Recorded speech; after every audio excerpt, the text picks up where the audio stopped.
I have had my history with Insomniac Spider-Man, and after finishing Spider-Man 2, this was my reaction. I ain't got too much to say no more. But actually it was more like, you're a fucking disappointment. But maybe a bit of both. My biggest hope for Spider-Man 2 was that it would be a goddamn spectacle. I remember driving home one day and thinking about how disappointing it would be to wait this long for a game just for it to be some normal-ass, safe-ass story. And Spider-Man 2 ended up not being a normal-ass, safe-ass story.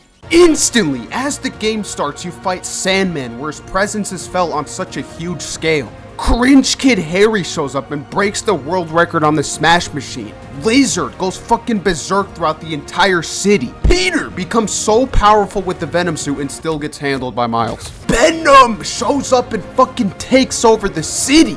And just when you thought it couldn't get crazier, Peter gets his cognitive rearranged so badly that he nuts all over his body and becomes Come-Man. I fucking cried when this happened. The very least I could say about Spider-Man 2 is that it's memorable. And for that, I have to give credit to Insomniac Games. But, despite my best efforts to love this game, being memorable was not enough. Spider-Man 2 is a story about 3 no-charisma dudes trying to find their place in their rapidly changing lives. Thanks for bringing me here. I needed this. Peter tries not to laugh at the fact that Harry has cancer. Miles becomes the ugliest man alive and grooms a deaf girl. Harry thinks his life is a movie.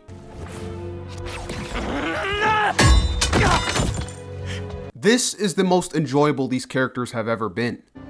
Deal? The extreme lack of charisma is so blatant that you have to start laughing. But it's also not something common throughout the entire game. I am not the guy to laugh at something stupid just because it's stupid. Spider-Man 3 is a great example where everyone thinks it's the funniest thing ever, but when I watch it, I'm just disappointed. This game does not get as stupid as Spider-Man 3. There's just some unintentionally funny stuff that I think works in the game's favor. But also, this game has some actual great moments that I thought were handled really well, which is why I found it disappointing when other stuff wasn't handled very well. The biggest problem with the last game was, of course, the writing. It was just not good. And here, when we need to have some serious character moments, it just fucking fumbles instantly. Why don't you pop some more pills and say what you really feel? Hey, don't.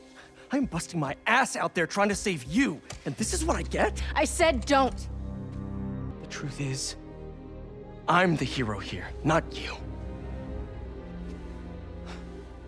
Like, what was that? How forced can this scene be? Just to be clear, writing is basically the execution of a story. Literally how a story is constructed, right? And here, the idea is that Peter shows he's being consumed by the symbiote to MJ and Harry. Not only is the dialogue super forced where it felt like they just went through a checklist of points to cover, Harry has no reaction to Peter being an asshole. To this point, Harry thinks of Peter as his best friend that's currently out there doing his best to save him. This is the first time they meet again and he just has no reaction? And on top of that, Harry is then supposed to build up resentment towards Peter. So of course the reason is going to be that Harry's lifelong best friend just betrayed him, right? But instead we get this insanely forced random ass interaction with Norman and Peter, and that's why Harry's mad at Peter? This is supposed to be the climax, and this is how you handle it? 5 years later, and this is yet another case of the game telling us everything instead of just showing us. We didn't need Peter spelling out his inner feelings. All we needed was Peter refusing to give Harry the suit back, Harry then reacting, and then you build the scene off that. I'm not a fucking 5-year-old. This game is rated T for teen, not T for tiny infants. These games also have such a terrible habit of having the characters spill out all their inner feelings while they're fighting. To make mine better!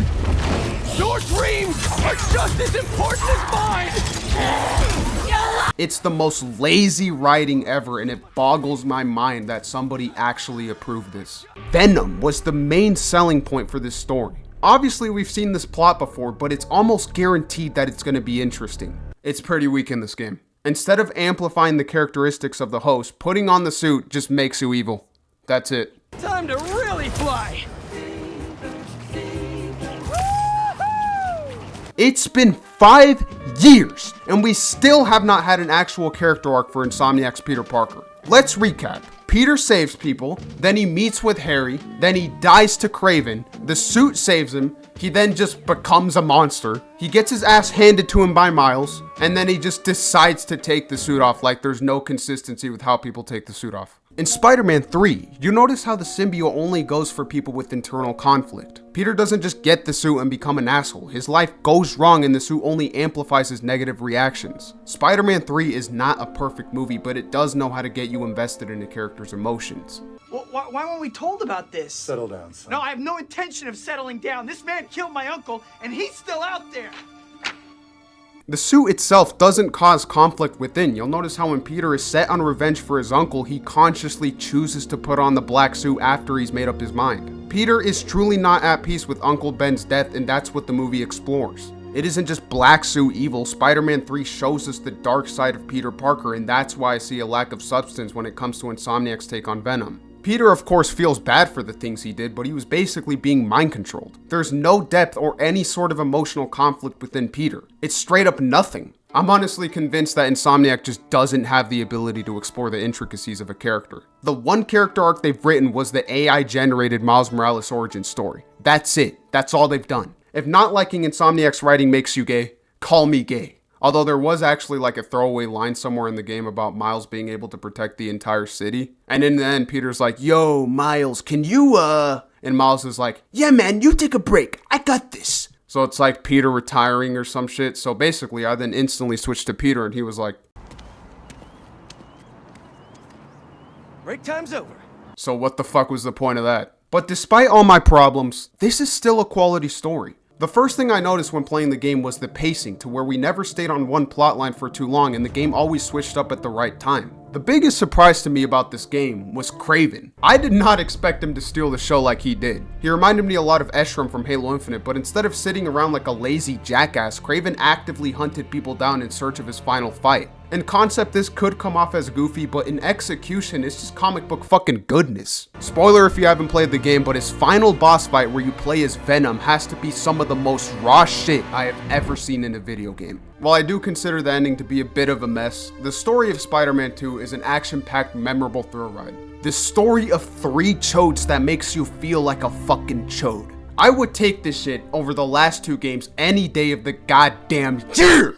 But anyway, the gameplay. The gameplay is kind of fucking amazing. The sound effects for hitting guys are now more impactful. Spider-Man actually throws punches. The abilities are no longer tied to this trash-ass GTA wheel, but instead are woven right into the fast-paced gameplay. When compared to stuff like God of War, Elden Ring, or Devil May Cry, Spider-Man 2 solidifies itself as a more vertical, movement-based combat experience. They have introduced parrying and have completely leaned into the Miles Venom attacks, but now expanded upon in terms of variety. I think Insomniac has struck a balance between these more mainline mechanics and actual Spider-Man-like combat. Yes, it can still feel a little autopilot sometimes, but when it comes to the more dynamic encounters, you can really get a feel for how good the combat is. The boss fights are fucking phenomenal. This is where I think the game is at its best. I absolutely love how they're challenging, but you can still handle them if you get the chance. It's such a small detail, but to me it's amazing and it makes the boss fights way more enjoyable. Being able to knock down or throw a boss makes you feel like an equal and therefore makes the fight feel like a fight.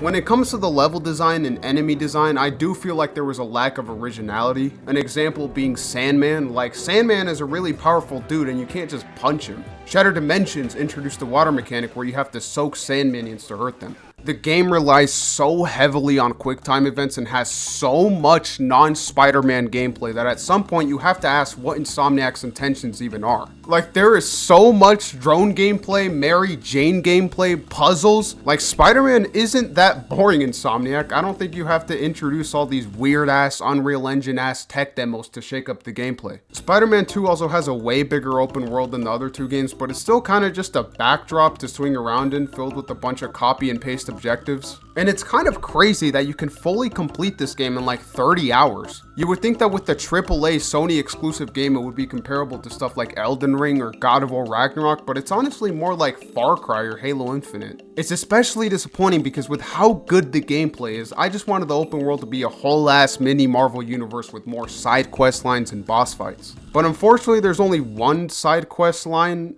and it's about Yuri. Spider-Man 2 is definitely the best Insomniac Spider-Man experience by far, to the point where I think it makes the last two games obsolete. But there's too many shortcomings for me to call it a great game. But it's still a work of quality that I honestly am impressed by. So I give Spider-Man 2 a 7.